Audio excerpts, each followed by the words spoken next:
Welcome to the webinar. I hope you will cope with my exotic Italian accent. Today we are going to talk about the supply chain disruption, or how we call it, the perfect storm. Why the perfect storm? Because it's not only one element of the supply chain that went wrong, but it's a sequence of elements that went really bad. Now we are going to analyze them because if you analyze them, we understand the root cause of the supply chain disruption. And if you understand the root cause of supply chain disruption, we can predict what will be next, what will happen in the future. To do that, we asked the help to very competent analyst that cost us a fortune, but we finally had the chance to collect all the information and share with you in a better way and simple way as possible. Of course, the main causes are COVID, or let's say the reprise after the COVID. Altogether, we start shipping cargo, and that creates a bottleneck to the supply chain. Then, of course, we will talk about Brexit indeed. The crisis of the Suez Canal is something that we all know. It has been in the newspaper for weeks. And then we are going to look also the imbalance between supply and demand, because it's also structural, not problem, but it's a structural situation that you have to know. We probably won't touch base on the shutdown in China, what is going to happen now for the power cuts, as we call it. And then, of course, another cause that you probably know and everybody is talking about is the shortage of driver. Is it true? Is not true? UK, Europe, our situation in the world. So the consequence of all these causes are definitely the increase in transport price, and James will tell us about it, explaining in a deep analysis how it went. And then the performance deterioration of the carrier, of course, port congestion at destination, at origin, and then, of course, at last, the ineffective rotation of the equipment. So let's start from the first topic, and I ask Fiorella to move on with the next slide. The first topic is the carrier performance. We are going to see in the next slide how the carrier performed in these days. Now, it's very important to share with you these slides, because this slide is telling you how the vessel work. We are talking about shipping industry in this moment, and this is the rotation of a vessel. This is a loop. So technically the vessel starts, for instance, from China to UK. To this an example that probably makes sense for most of us. So we have the collection of the container from the vessel at the origin port, the custom clearance, the transport, the custom import operation, the delivery, and then again the collection of the same container in order to collect additional cargo from Europe and move this cargo back with following the same steps to China. What if in each and every step of the supply chain there is a delay? What is the end result of this situation?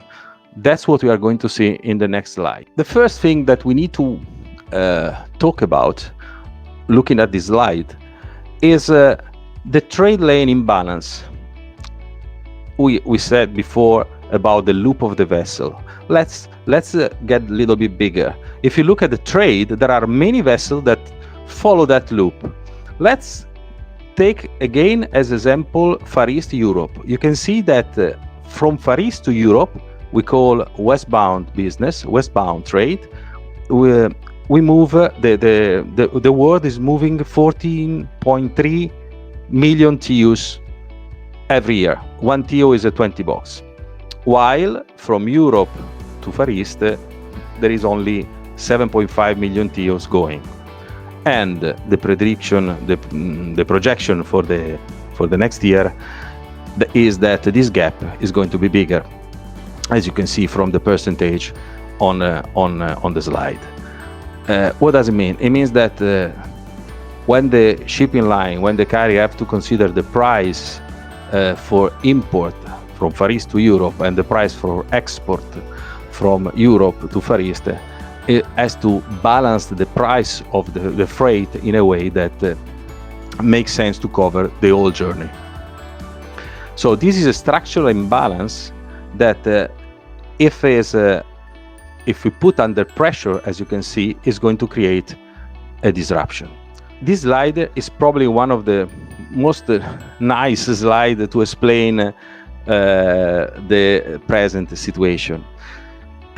We have two graphs on the left. The first on the top is the global schedule reliability. So basically is an average of reliability of the schedule of each and every ship owners, carriers. The best year in terms of reliability was 2016. In 2016, as you can see the orange line, the average of performance of the carriers is 83%. It means that 8.3 containers out of 10 arrived according to schedule. The others were late.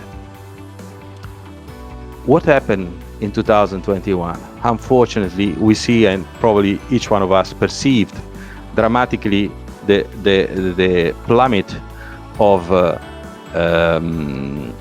the reliability of the schedule. Have a look on the fuchsia, I guess, is a line on the bottom, is telling us that only 3.5 containers arrive on time out of 10. Now, in the graph below, we can see also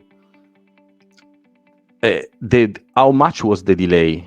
In 2016, the container that arrived on delay, on average, the delay was 3 days only, while in 2021, the 7.8 containers late arrived late of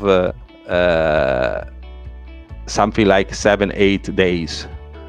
So if you consider the loop, the containers has a delay of 7 days.